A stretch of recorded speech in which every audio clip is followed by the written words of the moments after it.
viewers, welcome to our channel Exam Thoughts. This is Aishwarya. I am a novice student in the Department of Commerce. ఛానల్ని first time చూసినట్టయితే subscribe చేసుకోండి. మన ఛానల్లో TS సిపిగెట్కి సంబంధించిన అన్ని updates ఉంటాయి.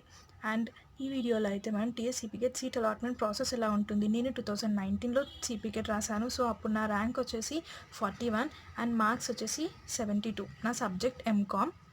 So మాకు సీట్ అలాట్మెంట్ ఎలా జరిగింది అండ్ ఇప్పుడు రిజర్వేషన్స్ ఎలా ఉన్నాయి, ఏ ర్యాంక్ వస్తే క్యాంపస్ అండ్ సబ్ క్యాంపస్లో సీట్ రావడానికి ఛాన్స్ ఉన్నాయి వీడియోలో చూద్దాం. సో ఇంకా టీఎస్ సిపిగెట్ గురించి మీకు ఎలాంటి డౌట్స్ ఉన్నా మన ఛానల్ ఐకాన్ పైన క్లిక్ చేస్తే మీకు వీడియోస్ కనిపిస్తాయి. సో వీడియోస్లో నుంచి మీరు చూడొచ్చు. ఆల్రెడీ మన ఛానల్లో టీఎస్ సిపిగెట్ సర్టిఫికేట్ వెరిఫికేషన్ గురించి డౌట్స్, ఎడిట్ ఆప్షన్ ఉంటుందా, సర్టిఫికేట్స్ వెరిఫై అయ్యాయో లేదో మనం ఎలా తెలుసుకోవాలి, so certificate verification process in details, వీటన్నిటికీ సంబంధించిన వీడియోస్ మన ఛానల్లో ఉంటాయి. మీరు ఇక్కడ నుంచి కూడా ఇన్ఫర్మేషన్ తెలుసుకోవచ్చు. అండ్ వీడియోస్ చూసిన తర్వాత మీకు ఇంకా డౌట్స్ క్లారిఫై కాకపోతే కమెంట్స్లో కూడా అడగొచ్చు. అండ్ ఇన్స్టాగ్రామ్లో కూడా మేము అందరికీ రిప్లైస్ ఇస్తున్నాము. మీ డౌట్స్ చాలామంది మా దగ్గర టీఎస్సిపిగెట్ గురించి గైడెన్స్ తీసుకుంటున్నారు. And exam thoughts is providing the guidance for TS CPGET students for free of cost. So మీరు చేయవలసిందల్లా ఛానల్ని సబ్స్క్రైబ్ చేసుకోండి, షేర్ చేయండి. అండ్ సో దట్ నేను టీఎస్ సిపిగెట్ గురించి ఎలాంటి అప్డేట్స్ చేసినా మీ వరకు వీడియో వస్తుంది, మీరు ఇన్ఫర్మేషన్ని త్వరగా తెలుసుకోవచ్చు.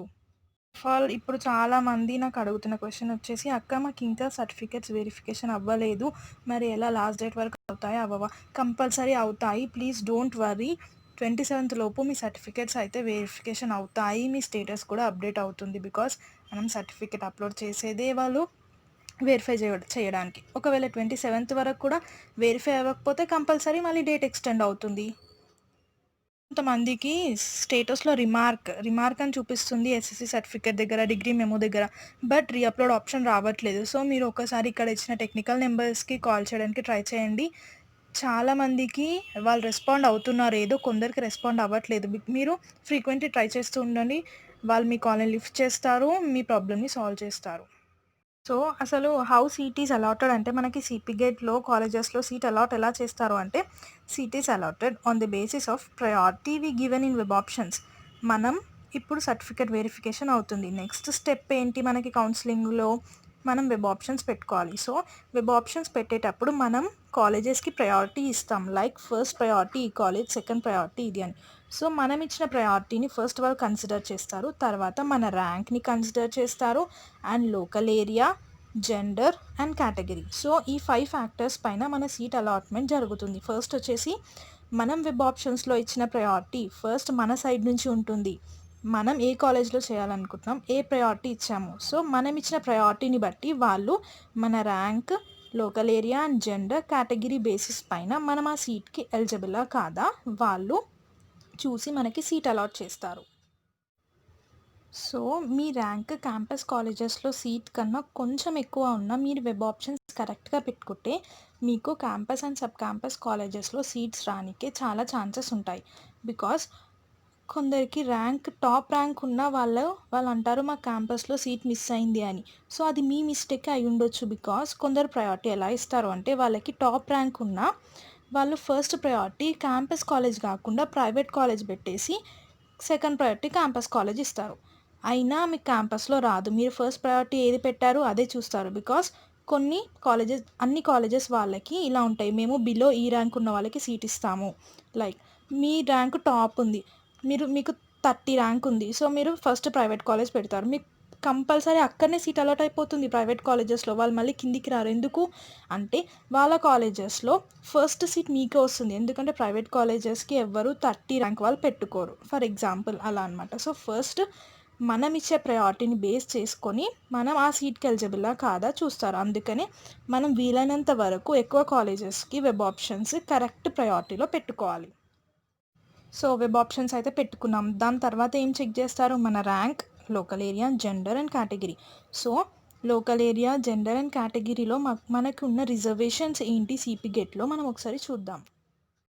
అండ్ రిజర్వేషన్స్ చూసుకున్నట్టయితే లోకల్ అండ్ నాన్ లోకల్ క్యాండిడేట్స్కి admissions to 85% of the available seats in every course shall be reserved in favor of the local candidates in relating to the local area in respect of OU subject to community and other reservations in force. So మనకి each కోర్స్లో ఉన్న seats 85% local area వాళ్ళకి reserved అయి ఉంటాయి. ఇక్కడ local area అంటే only Hyderabad వాళ్ళు కాదు. మనం సర్టిఫికేట్ వెరిఫికేషన్ అప్పుడు లోకల్ ఏరియా అంటే ఓయూ అని సెలెక్ట్ చేసుకున్నాం కదా, సో ఆ లోకల్ ఏరియానే ఇక్కడ. సో టోటల్ తెలంగాణలో ఉన్న వాళ్ళందరూ లోకల్ క్యాండిడేట్సే. వాళ్ళందరికీ 85% సీట్స్ రిజర్వ్డ్ అయి ఉంటాయి ఈచ్ కోర్స్లో.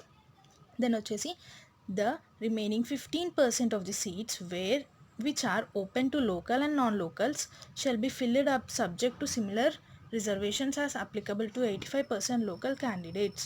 అండ్ మిగతా 15% సీట్స్ ఓపెన్ క్యాండిడేట్స్ వాళ్ళకి అంటే జనరల్ కేటగిరీ వాళ్ళకి మనకి ఉంటాయి. సో 85% వచ్చేసి లోకల్ అండ్ రిజర్వ్ కేటగిరీ వాళ్ళకి, మిగతా 15% లోకల్ అండ్ నాన్ లోకల్ వాళ్ళకి, ఓపెన్ కేటగిరీ వాళ్ళకి మిగతా 15% సీట్స్ ఉంటాయి. And SC, ST and BC క్యాండిడేట్స్కి చూసుకున్నట్టయితే out of the total number of seats in each subject or course following is the schedule.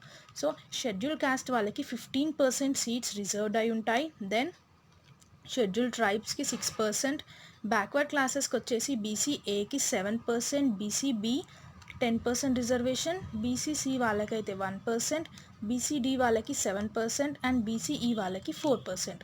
So మనం చెప్పాం కదా, ఫస్ట్ మనం ఇచ్చిన ప్రయారిటీని బేస్ చేసుకొని దాని తర్వాత ర్యాంక్, దెన్ కేటగిరీ, తర్వాత జెండర్ అండ్ లోకల్ ఏరియాని బట్టి మనకి సీట్స్ అలాట్ చేస్తారు.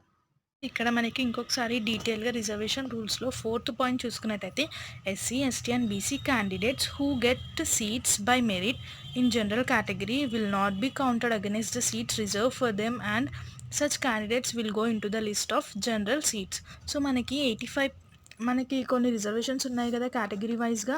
సో ఆ కేటగిరీ వైజ్గా SC, ST and BC candidates ఎవరైనా హై ర్యాంక్ టాప్ ర్యాంక్లో ఉన్న వాళ్ళకి డైరెక్ట్ జనరల్ కేటగిరీలో సీట్ ఆల్రెడీ అలాట్ అయిపోతే వాళ్ళని మళ్ళీ రిజర్వ్ కేటగిరీలో కౌంట్ చేయరు అని చెప్తున్నారు ఇలా.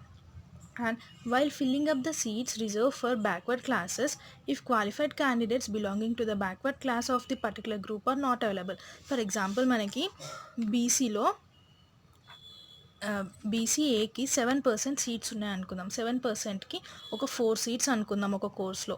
సో ఆ 4 సీట్స్ని ఫస్ట్ బీసీఏ వాళ్ళు ఎవరైనా వెబ్ ఆప్షన్స్ పెట్టుకుంటారేమో రిజర్వేషన్ కింద వాళ్ళకి సీట్ ఇద్దామని చూస్తారు. బట్ ఆ 4 సీట్స్లో 2 సీట్సే ఫిల్ అయ్యాయి. ఇంకా వెబ్ ఆప్షన్స్ పెట్టుకున్న వాళ్ళు ఆ కాలేజ్కి ఆ కోర్స్లో బీసీఏ వాళ్ళు ఎవరూ లేరు. సో వాళ్ళ తర్వాత నెక్స్ట్ కేటగిరీ ఏంటి, బీసీబీ వాళ్ళకి ఆ 2 సీట్స్ బీసీబీ కేటగిరీ కింద యాడ్ చేసేస్తారు. సో ఇక్కడ బీసీబీ వాళ్ళకి ఛాన్సెస్ పెరిగిపోతాయి. సేమ్ అలానే బీసీబీకి ఉన్న సీట్స్లో ఇంకా ఎవరు బీసీబీ వాళ్ళు ఆ సీట్స్ మొత్తం ఫిల్ అవ్వలేదు, బికాస్ ఇంకా బీసీబీ వాళ్ళు టాప్ ర్యాంకర్స్ లేరు అక్కడ. సో వాళ్ళ మిగిలిపోయిన సీట్స్ని నెక్స్ట్ కేటగిరీ బీసీసీ కిందికి వేసేస్తారు అలా. అండ్ నెక్స్ట్ వచ్చేసి 6th పాయింట్ చూసుకున్నట్టయితే if sufficient number of candidates are not available to fill up the seats reserve for SC they shall be filled by suitable candidates from SC and vice versa. If the required number of candidates are not available for filling the quota of seats reserved for SC and ST, they may be filled up by the candidates from the general pool on the basis of merit. అంటే ఇప్పుడు మనకి SC and ST క్యాండిడేట్స్కి reservations చాలా ఉన్నాయి. So for example SC క్యాండిడేట్స్కి ఒక కోర్స్లో 20 seats reserved ఉన్నాయి. బట్ ఆ 20 సీట్స్ ఎస్సీ క్యాండిడేట్స్ లేరు, ఇంకా ఎవరు వెబ్ ఆప్షన్స్ పెట్టుకోలేదు, అంత ర్యాంక్ ఉన్న వాళ్ళు కూడా లేరు, ఓన్లీ 10 సీట్స్ ఫిల్ అయ్యాయి. సో మిగతా ఎస్సీ కేటగిరీ కింద మిగిలిపోయిన 10 సీట్స్ని ఎస్టీ కేటగిరీ కింద వాళ్ళకి కల్పిస్తారు. అండ్ ఒకవేళ వైస్ వర్సా ఎస్టీ కేటగిరీలో సీట్స్ ఎక్కువ మిగిలిపోతే అవి ఎస్సీ కేటగిరీలోకి ఫిల్ చేస్తారు. అండ్ ఎస్సీ అండ్ ఎస్టీ కేటగిరీలో ఉన్న రిజర్వ్డ్ సీట్స్ ఇంకా ఫిల్ అవ్వలేదు క్యాండిడేట్స్ తోటి, సో ఆ సీట్స్ అన్నీ జనరల్ కేటగిరీలో యాడ్ చేసేస్తారు. సో ఇక్కడ జనరల్ కేటగిరీ వాళ్ళకి ఛాన్స్ ఎక్కువ ఉంటుంది. అంటే ఎస్సీ ఎస్టీ క్యాండిడేట్స్ తక్కువ ఉంటే జనరల్ కేటగిరీ వాళ్ళకి ఆ పర్టికులర్ కోర్స్లో ఆ సబ్జెక్ట్లో ఛాన్స్ ఉంటుంది, వాళ్ళకి మెరిట్ బేసిస్ని బట్టి సీట్ అలాట్ చేస్తారు. సో మనం గుర్తుపెట్టుకోవాల్సిందల్లా మనం వెబ్ ఆప్షన్స్ కరెక్ట్గా ఇస్తే మనకి మంచి కాలేజెస్లో వచ్చే ఛాన్సెస్ ఉంటాయి. సో అండ్ ఉమెన్స్కి రిజర్వేషన్ చూసుకున్నట్టయితే మనకి wherever applicable minimum 33% of the seats in each course will be allotted to women from each category. అంటే ఈచ్ కేటగిరీలో మినిమం 33% అయితే కంపల్సరీ ఉమెన్ క్యాండిడేట్స్కి రిజర్వ్డ్ అయి ఉంటాయి అని చెప్తున్నారు. సో మనం ఈ రిజర్వేషన్స్ని బేస్ చేసుకొని మీ పర్టిక్యులర్ కోర్స్లో ఉన్న నెంబర్ ఆఫ్ సీట్స్ని బట్టి మనం ఇమాజిన్ చేసుకోవచ్చు క్యాలిక్యులేట్ చేసి మనకి ఛాన్సెస్ ఉన్నాయో లేవో. బట్ కంపల్సరీ మనం వెబ్ ఆప్షన్స్ ఎక్సర్సైజ్ చేసేటప్పుడు మాత్రం కేర్ఫుల్గా కరెక్ట్గా ప్రియారిటీ ఇస్తే మనకి క్యాంపస్ అండ్ సబ్ క్యాంపస్ కాలేజెస్లో సీట్ మిస్ కాకుండా మంచి ర్యాంక్ ఉన్న వాళ్ళకి కంపల్సరీ సీట్స్ వస్తాయి. లాస్ట్ ఇయర్ అలాట్మెంట్ కార్డ్లో డీటెయిల్స్ కాలేజెస్ మనకి ఇక్కడ మన అలాట్మెంట్ కార్డులో వెబ్ ఆప్షన్స్ పెట్టుకున్నాక కాలేజ్ అలాట్ అయిన తర్వాత మనకి అలాట్మెంట్ కార్డు వస్తుంది వెబ్సైట్లో, మనం డౌన్లోడ్ చేసుకోవాలి. సో ఇక్కడ చూసుకున్నట్టయితే కాలేజ్ వచ్చేసి నా college details university college of commerce and business management Osmania university Hyderabad నాకు రెగ్యులర్ సీట్ అలాట్ అయింది. అండ్ కోర్స్ అండ్ సబ్జెక్ట్ వచ్చేసి ఎంకామ్. అలాటెడ్ కేటగిరీ వచ్చేసి ఓపెన్ ఓయూ ఫీమేల్. ఇక్కడ ఓపెన్ అంటే జనరల్ కేటగిరీ, ఓయూ అంటే ఇంతకుముందు చెప్పాం కదా లోకల్ ఏరియా, అండ్ జెండర్లో ఫీమేల్. నాకు అలాట్ అయిన కేటగిరీ వచ్చేసి ఓపెన్ ఓయూ ఫీమేల్. సో ఈ రిజర్వేషన్స్ని బేస్ చేసుకొని మన ర్యాంక్ కొంచెం ఎక్కువ ఉన్నా కూడా మనకి సీట్ వచ్చే ఛాన్సెస్ ఉన్నాయి. ఫర్ ఎగ్జాంపుల్ మాకు ఎంకామ్లో 80 సీట్స్ ఉన్నాయి అండ్ మా కాలేజ్లో 258 ర్యాంక్ ఉన్న వాళ్ళకు కూడా మా క్లాస్లో రిజర్వ్ కేటగిరీ కింద సీట్ వచ్చిన వాళ్ళు ఉన్నారు. సో అలా మీరు వెబ్ ఆప్షన్స్ సరిగ్గా మీ ర్యాంక్ కొంచెం ఎక్కువ ఉన్నా సరే కానీ మీరు వెబ్ ఆప్షన్ సరిగ్గా పెట్టుకుంటే మీకు సీట్ రావడానికి ఛాన్సెస్ ఉంటాయి. సో ఇది మొత్తం CP get, seat allotment process and reservations. For example ఇప్పుడు నా ర్యాంక్ 41 అండ్ నా సీరియల్ నెంబర్ వచ్చేసి కాలేజ్లో 24. అంటే మీరు గుర్తుపెట్టుకోవాల్సింది మీ ర్యాంక్ కొంచెం ఎక్కువ ఉన్నా మీకు సీట్ రాదని మాత్రం భయపడొద్దు క్యాంపస్ కాలేజెస్లో. బికాస్ లైన్గా 1 to 50 ర్యాంక్స్ ఉన్న వాళ్ళు అందరూ ఓయూకే పెట్టరు. బికాస్ కొంతమంది 2 సబ్జెక్ట్స్ రాసి ఉండొచ్చు, వాళ్ళకి ఈ సబ్జెక్ట్ కన్నా మీ సబ్జెక్ట్ కన్నా వేరే సబ్జెక్ట్లో ఎక్కువ ర్యాంక్ ఉండొచ్చు, సో వాళ్ళు అటు వెళ్తారు. అండ్ ఇంకొంతమంది పీజీ రాసి ఉంటారు అండ్ బీఎడ్కి కూడా రాసి ఉంటారు. సో పీజీలో వచ్చిన ర్యాంక్ కన్నా బీఎడ్లో వచ్చిన ర్యాంక్ వాళ్ళకి బెటర్గా అనిపిస్తే సో బీఎడ్ వెళ్ళిపోతారు. అలా కాంపిటీషన్ తగ్గిపోతుంది. అండ్ ఇంకొంతమంది సేమ్ ఓయూకి సిపి గెట్ రాసి ఉంటారు అండ్ నేషనల్ యూనివర్సిటీస్ కూడా రాసి ఉంటారు. సో వాళ్ళు కూడా వాళ్ళకి అక్కడ ర్యాంక్ వస్తే అక్కడ వెళ్ళిపోతారు. సో ఇలా మనకి కాంపిటీషన్ తగ్గుతుంది. సో వెబ్ ఆప్షన్స్ వీలైనంత వరకు ఎక్కువ కాలేజెస్కి, ఎక్కువ క్యాంపస్ కాలేజెస్కి పెట్టుకుంటే మీ ర్యాంక్ కొంచెం తక్కువ ర్యాంక్ ఉంటే మీకు సీట్ రావడానికి ఛాన్సెస్ ఉంటాయి. అండ్ ఇంకా మన వ్యూవర్స్ చాలామంది అడుగుతున్న క్వశ్చన్ వచ్చేసి అక్క నాకు సో అండ్ సో ర్యాంక్ వచ్చింది, క్యాంపస్లో సీట్ వస్తుందా ఆర్ సబ్ క్యాంపస్లో అయినా ఛాన్సెస్ ఉన్నాయా అని.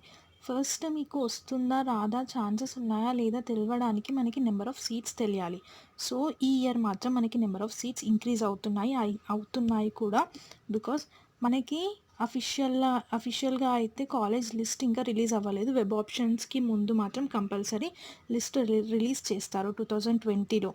అండ్ ఈ ఇయర్ మనకి సీట్స్ ఇంక్రీజ్ కావడం అంటే క్యాంపస్ అండ్ సబ్ క్యాంపస్ కాలేజెస్లో 30 ఉన్న సీట్స్ని 60 చేస్తున్నారు. అండ్ ప్రైవేట్ కాలేజెస్లో లాస్ట్ ఇయర్ లేని కోర్సెస్ కూడా ఈ ఇయర్ ఇంట్రడ్యూస్ చేశారు.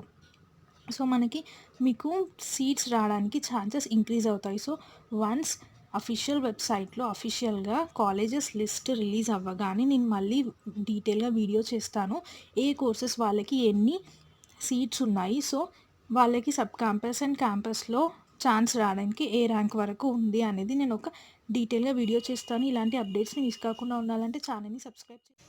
అండ్ మన నెక్స్ట్ వీడియోస్ వచ్చేసి how to keep web options. మనము వెబ్ ఆప్షన్స్ ఎలా పెట్టుకోవాలి, ప్రయారిటీ ఎలా ఇవ్వాలి, ప్రాసెస్ ఎలా ఉంటుంది వెబ్ ఆప్షన్స్కి. అండ్ దెన్ ఇంకో వీడియో వచ్చేసి న్యూ కాలేజ్ లిస్ట్. వన్స్ మనకి అఫీషియల్గా న్యూ కాలేజ్ లిస్ట్ రిలీజ్ అవ్వగానే నేను మీకు నెంబర్ ఆఫ్ సీట్స్ ఈచ్ కోర్స్లో and required rank for campus and sub campus కాలేజెస్లో నెంబర్ ఆఫ్ సీట్స్ని బట్టి, కొత్తగా ఇంక్రీజ్ అయిన సీట్స్ని బట్టి ఏ ర్యాంక్ ఉంటే ఏ ర్యాంక్ వరకు ఛాన్సెస్ ఉంటాయి. సో ఇలాంటి డీటెయిల్స్ పైన నెక్స్ట్ వీడియో వస్తుంది. ఇలాంటి సిపి గెట్ అప్డేట్స్ని మిస్ కాకుండా ఉండాలంటే ఛానల్ని సబ్స్క్రైబ్ చేసుకోండి.